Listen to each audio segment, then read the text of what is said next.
ثم الصلاۃ والسلام علی صدیقۃ المبارکہ راضیۃ المرضیہ عالمۃ غیر معلمہ بنت القلم والنون وسر بین الکاف والنون ودلیل ارادت کن فیکون وکتاب المکنون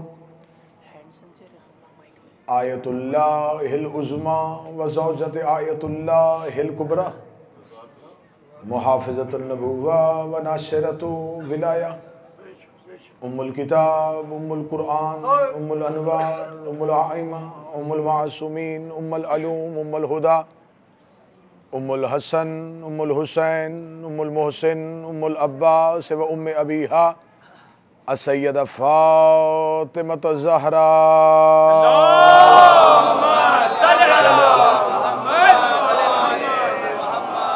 ولعن اللہ تعالی علی اعدائہم اجمعین اما بعد فقد قال حق سبحانہ تعالی فی کتابہ المجید و فرقان الحمید بسم اللہ الرحمن الرحیم ذکر فإن الذکر تنفع المؤمنین بلندتر صلوات اس کو اتار دو ہینڈ سینسر ہے قبلہ، ہاتھ میں مائک پکڑے تو اس کو اتار دو نا پھر بیٹا، یہ کیوں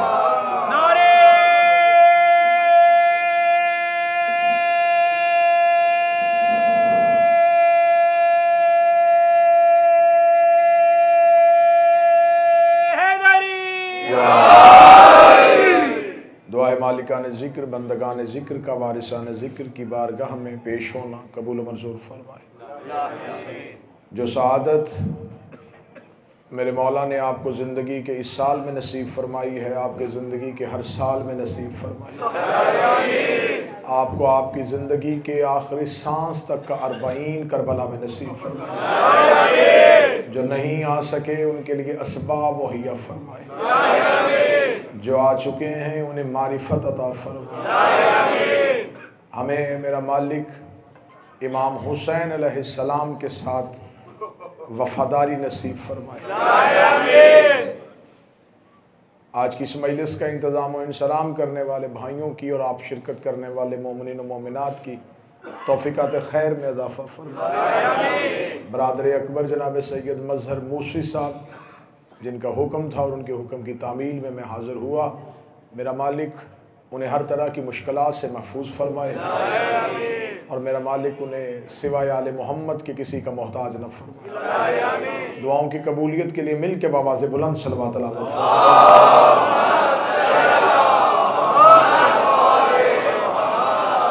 حمد و تعریف اور لاکھ شکر ہے اس پروردگار کا، انتہائی عجز و انکسار کے ساتھ اللہ کی بارگاہ میں شکر گزار ہیں کہ میرے اللہ تیرا شکر ہے کہ تو نے نجاستوں اور غلاظتوں کے دور میں ہمیں طہارتوں والے گھر کی محبت عطا فرمائی،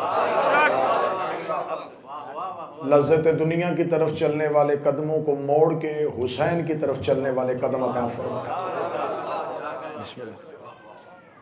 یقیناً یہ مومن کے لیے سعادت ہے کہ وہ حسین کا مہمان بنتا ہے۔ یہ اللہ نے آپ پر ایک عظیم نعمت سے آپ کو نوازا ہے کہ آپ کو حسین جیسا میزبان عطا فرمایا۔ اچھے میزبان کا ہونا بھی بہت بڑی نعمت ہوتی ہے، کیونکہ مہمان کے کچھ حقوق میزبان کی طرف ہوتے ہیں۔ میزبان کا حق بنتا ہے کہ اس کے پاس کوئی مہمان آئے تو اس کے حقوق کا خیال رکھے۔ ہم کتنے خوش نصیب ہیں کہ ہمارے میزبان کا نام حسین ہے، جس نے صرف ہمارے حقوق ہی کا خیال نہیں رکھا، بلکہ حسین ابن علی تیرا کرم وہیں سے شروع ہو گیا جہاں سے آپ نے ہمیں اپنی دہلیز پہ بلانے کا حکم صادر فرما دیا تھا۔ ایک لمحے کے لیے اگر آپ اپنی آنکھوں کو گھما کے دیکھیں تو آپ کو نظر آئے گا کہ دنیا میں بہت سے ایسے لوگ تھے جو کربلا آنا چاہتے تھے۔ آپ اپنے گرد و نواح میں دیکھیں تو آپ کو ایک ایسی تعداد ملے گی جو حسرت کے ساتھ زندگی گزار رہے ہیں۔ ہم کربلا جائیں. پھر اگر آپ اپنے طول و عرض میں نگاہ دوڑائیں تو آپ کو بہت دنیاوی طور پر امیر لوگ نظر آئیں گے. پہلا لمحہ ہے جس پہ آپ نے ٹھنڈی آہ بھر کے حسین کا شکریہ ادا کرنا ہے، مولا تو نے ہمیں ہی کیوں بلایا، ہم ہی تیرا انتخاب کیوں ٹھہرے. اے حسین ابن علی، تیری محبت، تیرا کرم تو وہیں سے شروع ہو گیا جب ملائکہ نے آ کے کہا تھا کہ تیرا حسین کی زیارت کرنے والوں کی فہرست میں نام ہے. اگر آپ کا یقین ہے کہ یہ فہرست حسین ابن علی بناتے ہیں تو جاؤ اپنے نصیب پہ ناز کرو کہ تم حسین کا انتخاب ہو. میں ان لوگوں سے مخاطب ہوں جو حسین کا انتخاب ہے. کربلا معاہدہ ہے اللہ اور حسین کے درمیان. اچانک حادثے کا نام کربلا نہیں، طے شدہ معاہدے کا نام کربلا ہے. اللہ چاہتا تھا کہ زمین پر مجھے کوئی ایسا پیکر ملے جس سے میں اپنے تمام کمالات دکھا سکوں. موسیٰ نے خواہش کی لیکن تجلی ہی پروردگار نے دکھائی. نہ موسیٰ سے برداشت ہوا، نہ موسیٰ کی امتیوں سے برداشت ہوا. خدا چاہتا تھا کہ مجھے زمین پر ایک ایسا پیکر چاہیے جس سے اللہ اپنا ہر کمال دکھا سکے. ہندوستان سے آئے ہوئے حیدرآباد کے مولا سے محبت کرنے والے حبداروں اور عزاداروں، حسین وہ آئینہ ہے جس سے اللہ کے کمال صاف نظر آتے ہیں. حسین وہ پیکر ہے جس نے خدائی وجود کو جسم میں لائے بغیر اپنے پیکر سے اس کی ساری تجلیوں کو ظاہر کر دی. کربلا جنگ نہیں ہوئی تھی. اگر کربلا جنگ ہوتی تو حسین کے 72 کی فہرست دیکھنا. یہ فہرست لشکر کی ہے ہی نہیں. یہ فہرست بتا رہی ہے، یہ لسٹ بتا رہی ہے، یہ لشکر نہیں چنا گیا. ورنہ کون لڑنے کے لیے 95 سال کا ضعیف لے کے آتا ہے. یہ فہرست عشق کی بنیاد پر تھی. یہ اللہ کا انتخاب تھا جو اللہ اور حسین نے مل کے کیا تھا. کربلا زمین چنی ہوئی زمین ہے. آپ اہل زبان ہیں تو آپ جملے کی قدر پوری دنیا میں نہ ہوگی، مجھے آپ سے توقع ہے کہ آپ ضرور کریں گے. کربلا زمین پہ ہے، زمین سے نہیں ہے. بسم اللہ. مولا حسین کربلا زمین پہ ہے، زمین سے نہیں ہے. اگر کربلا زمین سے ہوتی تو مکرمہ یا منورہ ہوتی. جو نوجوان بیٹھے ہو معلّہ نہ ہوتی. کربلا مکرمہ نہیں، مکہ مکرمہ ہے، مدینہ منورہ ہے، نجف اشرف ہے، مشہد مقدس ہے، کاظمین شریفین ہے. کائنات میں دو ہی تو معلّہ ہیں، ایک عرش معلّہ ہے،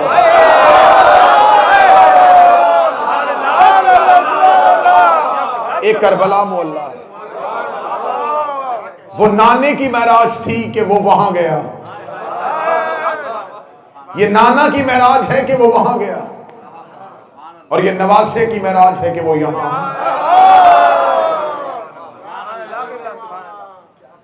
کربلا معاہدہ نہیں، معاہدہ ہے. کربلا جنگ نہیں ہے، کربلا سانحہ نہیں ہے. چلیں آپ اچھے انداز سے سنا ہے تو میرا جی چاہا اگلا سر اگلا راز بھی آپ کے حوالے کیا جائے. حضرت آدم اللہ کی تخلیق اول ہے مخلوق کے لحاظ سے. آل محمد تخلیق اول ہیں لیکن نسل آدم کی حیثیت سے نہیں، نسل آدم کی حیثیت سے نہیں، اصل آدم کی حیثیت سے، نور اول کی حیثیت سے، مظہر پروردگار کی حیثیت سے، مظہر تام کی حیثیت سے، تجلیات الہیہ کی حقیقت سے. یہ مظہر ہے اللہ کے. لیکن انسانیت کا آغاز حضرت آدم سے ہوا. تو میں علماء کرام سے آپ سوال ضرور کیجئے کہ حضرت آدم کا نام آدم کیوں رکھا گیا تھا؟ حضرت آدم کا نام عربی زبان میں ہے، عبرانی زبان میں ہے، کس زبان میں ہے آدم کا نام؟ حضرت آدم کو آدم کیوں کہا جاتا ہے؟ حضرت آدم صرف شیعوں کے باپ نہیں، اور صرف مسلمانوں کے باپ بھی نہیں، یہودیوں کے باپ بھی آدم ہے، عیسائیوں کے باپ بھی آدم ہے. دنیا میں مذاہب جتنے مرضی ہوں، نسل وہ حضرت آدم ہی کی ہے. تو کائنات کا اصول ہے کہ ہر نام کسی نہ کسی شے پہ رکھا جاتا ہے، اور اس شے کا پہلے ہونا ضروری ہوتا ہے. خدا نے حضرت آدم کو جب سجدہ کروایا تھا تو آدم نام لے کے نہیں، پہلے آدم کا عہدہ بتایا تھا. انی جاعل فی الارض خلیفہ، میں زمین پر خلیفہ بنانے لگا ہوں. پہلے آدم کا سٹیٹس بتایا فرشتوں کو کہ خلیفہ بننے لگا ہے. فرشتوں نے کہا کس بنیاد پہ بنا رہا ہے؟ خدا نے کہا یہ اسماء کی تلاوت کرو، بتاؤ یہ نام کن کے ہیں. جب فرشتوں نے کہا کہ ہم نہیں جانتے تو اب خدا نے کہا یا آدم. پہلی مرتبہ لفظ آدم اللہ کی زبان سے نکلا. فرشتوں نے آدم کو آدم نہیں کہا، اللہ نے آدم کو آدم کہا. یا آدم انبئاہم باسمائہم، آدم تو بتا یہ نام کن کے ہیں. اس کا مطلب ہے کہ حضرت آدم کا نام جو ہے وہ پروردگار کی طرف سے لیا گیا. اب میں ایک لمحے کے لیے آپ کو نکالوں. معصوم فرماتے ہیں کہ جب زمین پر کچھ بھی نہیں تھا، جب کچھ بھی زمین پر نہیں تھا تو اللہ نے زمینوں میں سے کچھ زمینوں کو مخصوص کر لیا تھا، اور ان زمینوں کے اللہ نے نام رکھے تھے. معصوم فرماتے، میرے چھٹے شہنشاہ فرماتے ہیں کہ جہاں آج مکہ ہے اس زمین کا نام ہے شرافت الارض، شریف ترین زمین. جہاں مدینہ ہے اس زمین کا نام ہے کرامت الارض، کرم والی زمین. جہاں بیت المقدس ہے زمین کا نام ہے قدامت الارض، نفیس ترین زمین. جہاں آج نجف ہے، معصوم فرماتے ہیں زمین کا نام تھا غرۃ الارض، گھمنڈ کرتی ہوئی زمین، غرور کرنے والی زمین، جو زمینوں کے سامنے تکبر کرتی تھی کہ میں سب سے اونچی ہوں. اسے اونچا ہونا چاہیے تھا کیونکہ اس میں کوئی علی آنے والا ہے.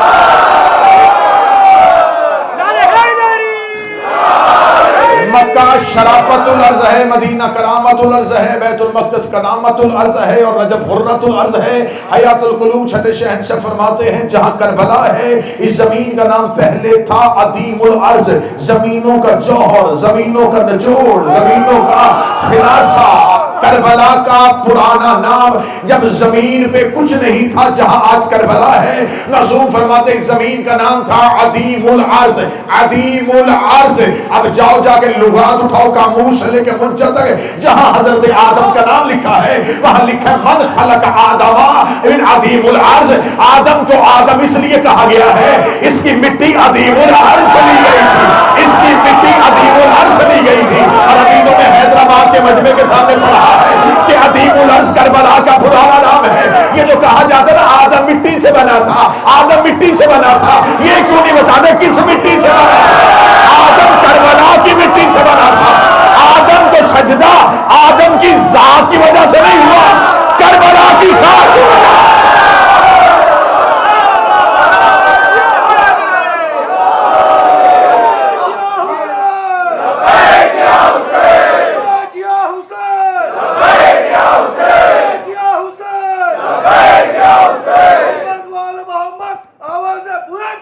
اللہم صلی علی محمد.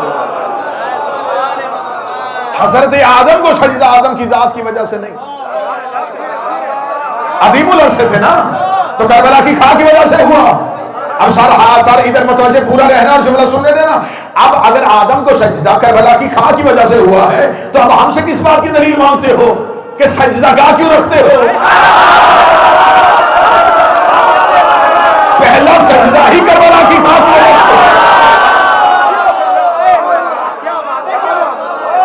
خدا نے حضرت آدم کو عظیم العرش کربلا کی مٹی سے. یہ سارے کہتے ہیں آدم مٹی سے, یہ نہیں بتاتے کس مٹی سے ہے. سجدہ اللہ نے آدم کو زمین پہ نہیں کروایا, آسمان پہ کروایا. آسمان پہ سجدہ ہوا ہے آدم کو. لیکن خدا کہتا ہے کہ میں نے آدم کو مٹی سے بنایا, تراب سے بنایا ہے. آدم ابن تراب ہے, آدم تراب کا بیٹا ہے. علی ابن تراب نہیں, علی ابو تراب ہے. خدا قرآن میں کہتا ہے آدم اور عیسیٰ کی مثال تراب کی ہے, کیونکہ یہ دونوں تراب کے بیٹے ہیں. آدم بھی تراب کا بیٹا ہے, عیسیٰ بھی تراب کا بیٹا ہے. آدم ابن تراب ہے, علی ابو تراب ہے. تو میں کربلا میں بیٹھ کے تم نہ پوچھوں میرے مالک, تو نے جسے تراب کا بیٹا بنایا تھا اسے فرشتوں سے سجدہ کروا دیا, اب جسے ابو تراب بنائے گا اسے کیا کرے گا؟ اس کو تو افضل ہونا چاہیے, اس کو تو اعلیٰ ہونا چاہیے, اس کو تو برتر ہونا چاہیے. جو تراب کا بیٹا ہے اسے فرشتوں سے سجدہ کروا دیا. فرمایا جو تراب کا باپ ہے اسے کعبے میں اتار کے آدم زادوں سے اسے سجدہ کروا دیا.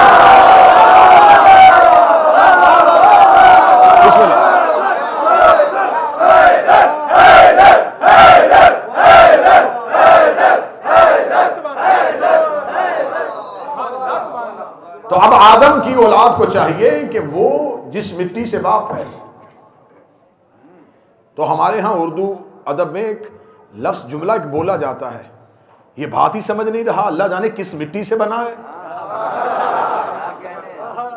تو اس کا مطلب ہے کہ ہر مٹی اچھی نہیں ہوتی. اصل آدم ذات وہ ہے جس کی نسبت کسی نہ کسی طریقے سے کربلا سے ہے. حضرت آدم کو جب خدا نے نام لیا اور نام لینے کے بعد کہا یا آدم انت و زوجک اسکن فی الجنہ, اے آدم تو اور تیری بیوی دونوں جنت میں سکونت اختیار کرو, رہو جا کے تھوڑی دیر کے لیے. سکونت اختیار کرنے کے لیے کہا ہے, کیا بات ہے, ملکیت کے لیے نہیں کہا. اب یہاں پر آپ نے سکونت اختیار کیا نا, اس ہوٹل میں آپ کا قیام ہے تو آپ کی سکونت ہے. کوئی آپ سے پوچھے گا یہ آپ کا مسکن ہے, کہیں گے 4 دن کے لیے. مسکن تبدیل ہو جاتا ہے, ملکیت تبدیل نہیں ہوتی. جنت آدم کی ملکیت نہیں, آدم کا مسکن ہے. خدا قرآن میں کہتا ہے آدم تو اور تیری زوجہ اس جنت میں سکونت اختیار کرنا. صرف ایک بات کا خیال کرنا, جیسا کہ ہوٹل میں کہتے ہیں کہ ہم آپ کو سکونت کے لیے ایک کمرہ دے رہے ہیں, چند ہماری شرائط ہے, اس کا خیال رکھیے گا. کمرے میں سموکنگ نہ کیجئے گا, گندگی نہ پھیلائیے گا. تو یہ مالک کا حق بنتا ہے, وہ سکونت شرطوں کے ساتھ دے. اب میں تو نہیں چاہتا تھا فضائل پڑھنا, یہ نوجوان تھوڑا سا بولنے ہیں اور میں آبادہ ہو گیا. اے آدم تم اور تیری زوجہ تھوڑی دیر کے لیے جنت میں سکونت اختیار کرو, لیکن شرط ہے لا تقربا هذه الشجرہ, اس شجر کے قریب نہ جانا, فتکون من الظالمین, ورنہ تم ظالموں میں سے ہو جائیں گے. جب ہم نے پوچھا علماء کرام سے کہ کون سا شجر تھا, 2 طرح کے نظریے ملے. ایک اہل سنت نظریہ ہے, ایک ہمارا نظریہ ہے. جو دوسرا بھائیوں کا نظریہ ہے اس میں یہ پایا جاتا کہ اللہ نے حضرت آدم کو منع کیا تھا. جنت میں ایک باغ تھا, اس باغ میں ایک شجر تھا, اس شجر میں پھل تھا. خدا نے آدم کو منع کیا تھا وہ پھل نہ کھانا, وہ پھل نہ کھانا. آدم نے کھا لیا, اللہ نے جنت سے نکال دیا.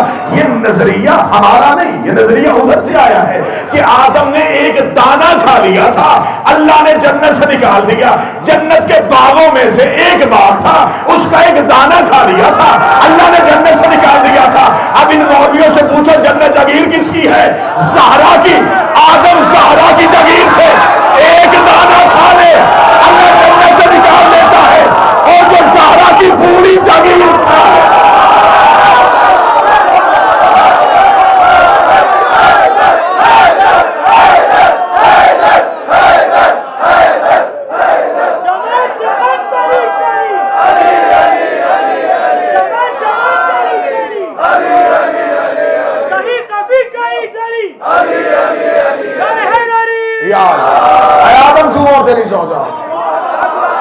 مولا حسین سلامت رکھے, جنت میں رہنا لیکن اس شجر کے قریب نہ جانا. اب ایک نظریہ یہ تھا دانہ کھا لیا تھا, تو ہمارا سوال کا حق بنتا ہے نا, جو زہرا کی جاگیر میں ایک دانہ بغیر اجازت کے کھائے وہ تو جنت سے نکال دیا جائے. اب کیا کریں کہ ہمیں جنگ ایک طرف نہیں کرنی پڑتی, کبھی سرحد کے پاس جانا پڑتا ہے، کبھی سرحد کے اندر آنا پڑتا ہے۔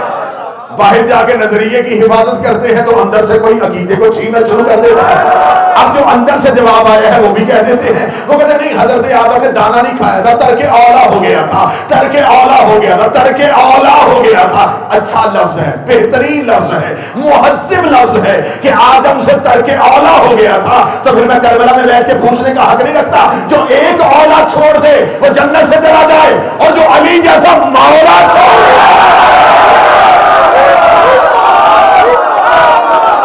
اولا چھوڑنے پہ، اولا چھوڑنے پہ اب بتایا جائے کہ افضل اولا ہونا ہے یا مولا ہونا؟ نبی نے فرمایا النبی اعلی بالمؤمنین من انفسہم، نبی مومنین کے نفوس میں اولا ہے۔ پھر کہا تھا من کنت مولا، تو ایک اولا چھوڑنے سے جنت سے نکالا جا سکتا ہے۔ بس آخری لفظ کہوں فضائل کے حوالے سے، حضرت آدم کو جنت سے نکالا گیا تو شیعہ سنی تمام نے لکھا کہ اللہ نے حضرت آدم سے جنت کا لباس لے لیا، آدم کو بغیر لباس کے جنت سے اتارا گیا۔ اس لیے قیامت تک کے لیے اب اولاد آدم میں سے جو بھی آئے گا وہ بغیر لباس کے آئے گا، کہ جب باپ ہی بغیر لباس کے آیا، جنت کا لباس تھا نا، خدا نے لے لیا۔ بھئی آدم کو، ابھی تو میں نے آپ کو بتایا کہ آدم کو مسکن بنایا تھا جنت، ملکیت نہیں بنائی تھی۔ ملکیت بنائی ہوتی تو یہاں بیٹھ کے بھی منگوا سکتا تھا۔ آدم جنت کا مالک ہوتا تو یہاں بیٹھ کے وہاں سے کپڑے منگوا سکتا تھا۔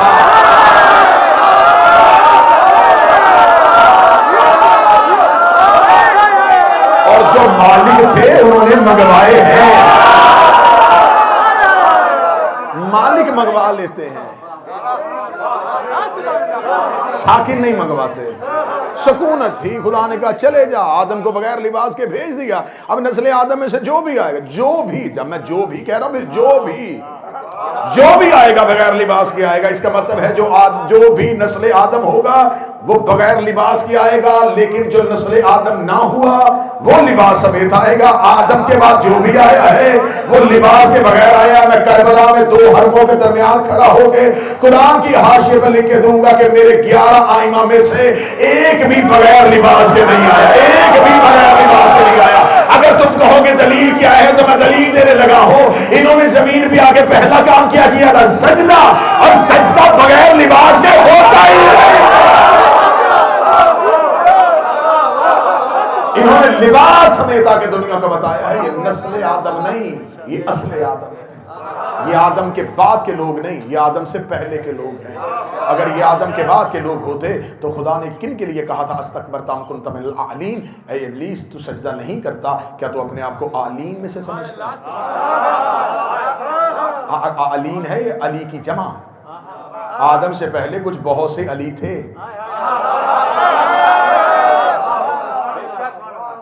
عالین بنے ہیں تو ان کے مقابلے میں ذالین بنے ہیں، جس کے لیے ہر مسلمان کہتا ہے غیر المغضوب علیہم ولا الضالین، ان کا رستہ نہ دکھانا جن پر تیرا غضب نازل ہوا، جو ذالین ہیں۔ غیر المغضوب علیہم، مسلمان اپنی نماز میں جمع کا صیغہ استعمال کرتا ہے، میرے مالک ان کا رستہ نہ دکھانا، ان بہت سے لوگوں کا رستہ نہ دکھانا۔ شیطان ایک ہے، لیکن نماز میں مولانا کہہ رہا ہے بہت سے لوگوں کے رستے سے بچانا۔ اس کا مطلب ہے گمراہ کرنے میں صرف اکیلا شیطان نہیں، بھئی علیہم کا صیغہ استعمال ہو رہا ہے نا، جمع کا صیغہ استعمال ہو رہا ہے، کثرت کا صیغہ استعمال ہو رہا ہے۔ بہت سے لوگ ہیں جن پر اللہ کا غضب نازل ہوا ہے، اور وہ ذالین ہیں۔ میرے مالک یہ ذالین میں کون کون آتے ہیں؟ خدا نے کہا میں نے آدم کے سجدے کے وقت فرشتوں کے سامنے ابلیس سے کہہ دیا تھا کہ کیا تو عالین میں سے ہے؟ اب تم نے ذالین ڈھونڈنا ہو تو علیحدہ نام ڈھونڈنے کی ضرورت نہیں، جو بھی عالین کے مقابلے پہ آئے گا وہ ذالین ہے۔ علی عالین میں سے ہے، مصطفیٰ عالین میں سے ہے، زہرا عالین میں سے ہے، حسین عالین میں سے ہے۔ اب ہم یہ نہیں دیکھیں گے کہ علی کے مقابلے پہ کون آیا، سیدہ کے مقابلے پہ کون آیا، حسن کے مقابلے پہ کون آیا، حسین کے مقابلے، یہ جو بھی آیا ہے یہ عالین کے مقابلے پہ آیا ہے، اور جو عالین کے مقابلے پہ آتا ہے وہ کچھ اور ہو نہ ہو، وہ ذالین ضرور ہوتا ہے، اور یہ اس کا کرم ہے کہ اس نے ہمیں عالین کا دروازہ دکھا دیا۔ تم دو علیوں کے درمیان چلتے ہوئے آئے، ایک علی کی دہلیز سے اٹھے اور دوسرے علی کی دہلیز پہ پہنچ گئے۔ تمہیں مولا نے وہ سفر نصیب فرمایا ہے کہ جس کی سعادت اتنی بڑی ہے، اتنی بڑی نعمت اللہ نے آپ کو عطا فرمائی ہے کہ جس کے لیے معصومین نے زیارات کے معاملے میں کہا ہے کہ اس کا اجر، اس کا ثواب ہم لکھ نہیں سکتے، ہم تمہیں بتا نہیں سکتے۔ معصوم سے ایک شخص نے کہا مولا میں آپ کی زیارت کے لیے آنا چاہتا ہوں، لیکن حکومت کا جابر حکومت ہے، حکومت کا ڈر ہے۔ امام نے چہرہ پھیر لیا، چہرہ پھیر لیا امام نے۔ امام نے فرمایا خوف میں ہماری زیارت ترک کرنا حرام ہے۔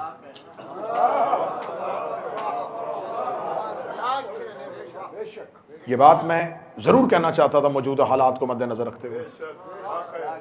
امام نے فرمایا خوف کے دنوں میں ہماری زیارت چھوڑنا حرام ہے۔ کس خوف سے ہماری زیارت چھوڑ رہے ہو؟ کیا تمہیں ہمارے ہونے کا یقین نہیں؟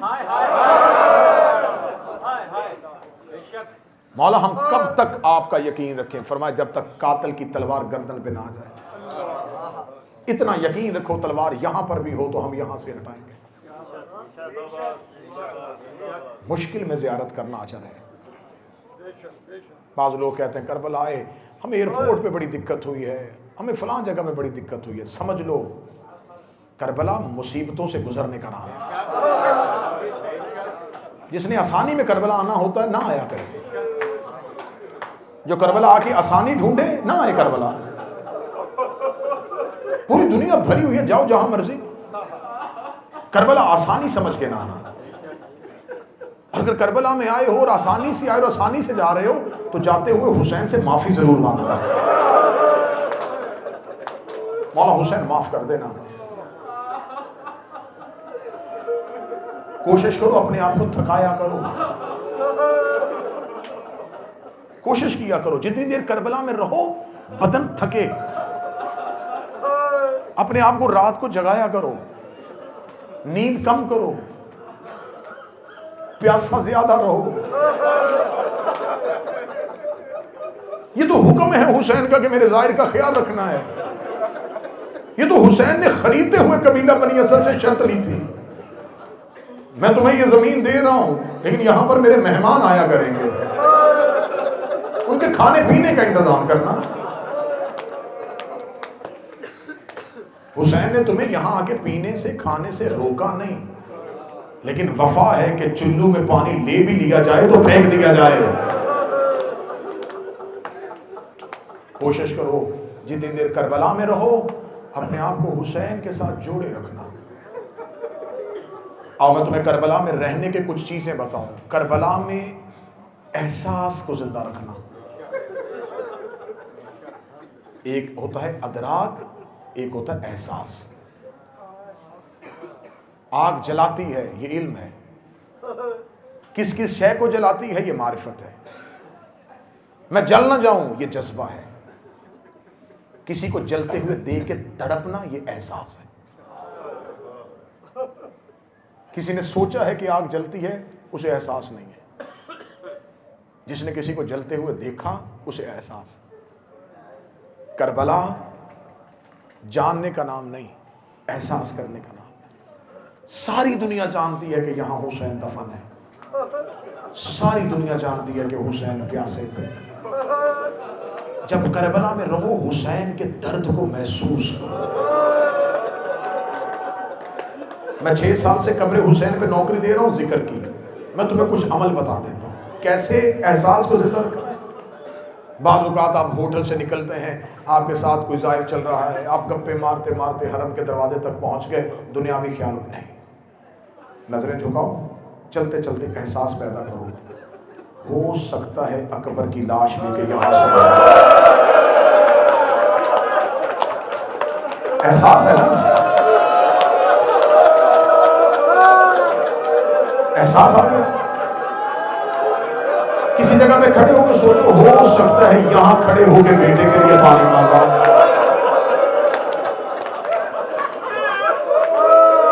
حسین نے تمہیں بلایا ہی احساس کے لیے، حسین نے بلایا کہ احساس کرو. بتاؤ کیسے بلایا؟ قاتل کہہ رہا ہے کہ رگیں کٹ چکی تھی، لب ہل رہے تھے. قاتل کہتا ہے کہ میں نے رگیں کٹنے کے بعد جب لب ہلتے ہوئے دیکھے نا تو میرے ذہن میں آیا کہ اب یہ بیعت کر لے گا. کہتا میں نے کان قریب کیا تو کہہ رہا تھا میرے شیعو جب کبھی ٹھنڈا پانی پینا میری پیاس کو یاد کر لینا. یہ کیا تھا؟ حسین تم سے احساس چاہتے تھے. حسین نے یہ نہیں کہا میرے شیعو ٹھنڈا پانی نہ پینا. خدا کی قسم حسین کہتے تھے ہم پیاسے مرتے، ہم پیاسے مرتے. لیکن حسین نے یہ نہیں کیا کہ ٹھنڈا پانی نہ پینا. حسین نے کہا پی لینا.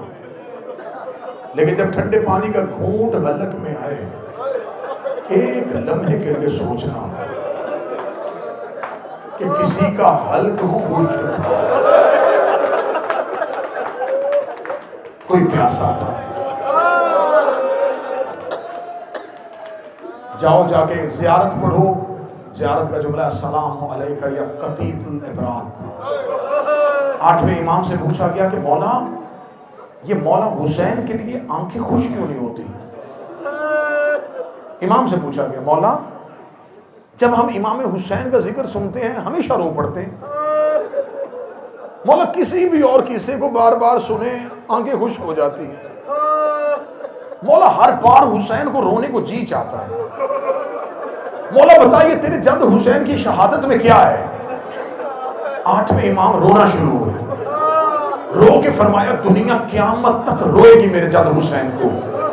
مولا یہی تو پوچھنا چاہتا ہوں کیوں روئے گی؟ کسی کو اتنا نہیں روتے جتنا حسین کو روتے ہیں. فرمایا اس لیے کہ وہ قتیل العبرات ہے، اسے رلا رلا کے مارا گیا ہے. وہ صبح عاشور سے لے کے عصر عاشور تک رویا ہے. کبھی اکبر کی لاش پہ رویا، کبھی قاسم کی لاش پہ رویا، کبھی عباس کی لاش پہ. صبح سے لے کے شام حسین سسکیوں سے روئے، حسین چیخوں سے روئے.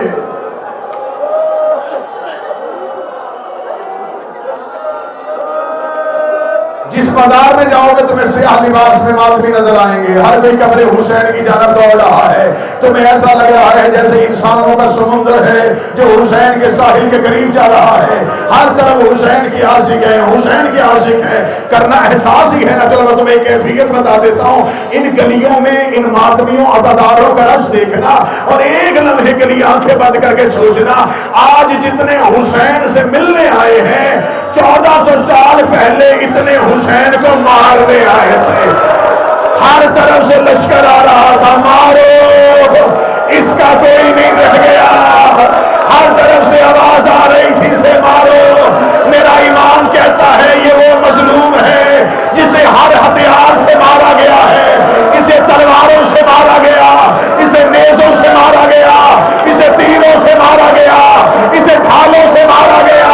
مجھے معاف کر دینا، امام فرماتے ہیں میرا جد حسین وہ غریب ہے اسے چھڑیوں سے مارا گیا، اسے ہاتھوں سے مارا گیا. جس کے پاس کچھ نہیں تھا گرم ریت اٹھاتا تھا، حسین کے زخموں پہ لگا.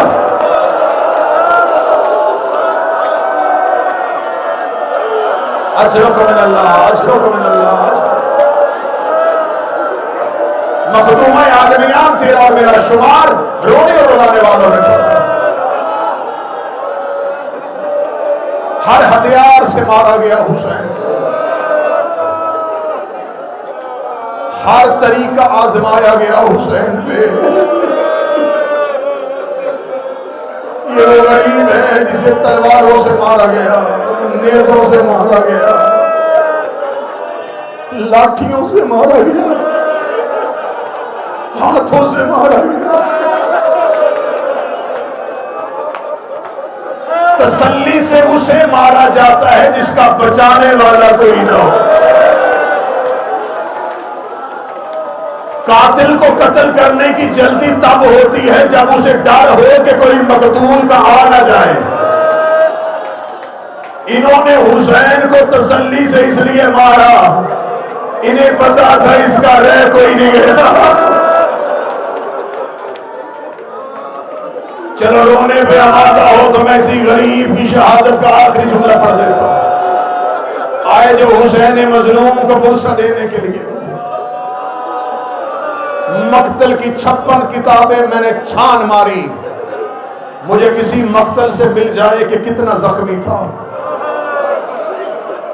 ہر مقتل کی کتاب نے حسین کے زخموں کی تعداد علیحدہ بتائی۔ ہر مقتل کہتی تھی بدن اتنا زخمی تھا، کوئی مقتل کہتی تھی بدن اتنا زخمی تھا۔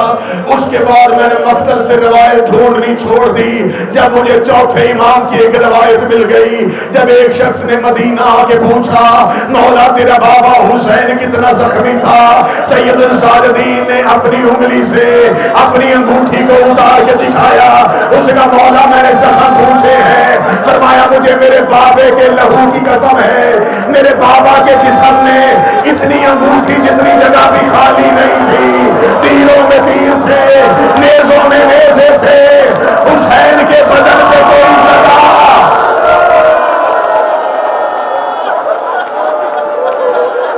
حسین کے بدن پہ کوئی جگہ خالی نہ تھی۔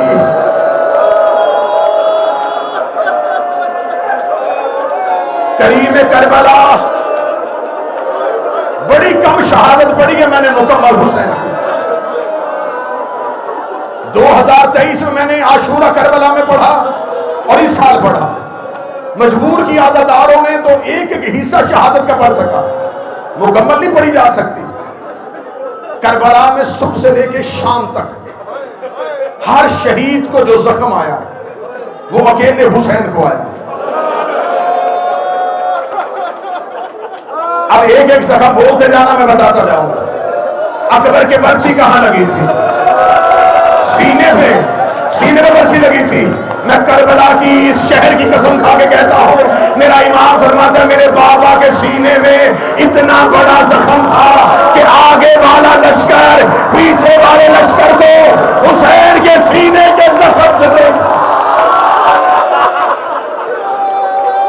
جہاں برداشت چھوڑ دے مجھے بتانا، میں بھی چھوڑوں۔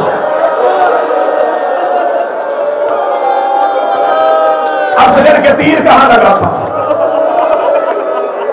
حلق پہ۔ غریب زہرا ایک کان سے دوسرے کان تک تیر سے زخمی تھا۔ عباس کے گوشت کہاں لگا تھا؟ پیشانی پہ۔ جگر پہ ہاتھ رکھنا، میں روایت پڑھوں، مولا حسین کی پیشانی پہ تیر لگا، مولا حسین نے اس تیر کو نکالنے کے لیے جھکے، ایک ملعون نے حسین کے سر پہ ایسا گرز مارا، حسین کی آواز آئی عباس۔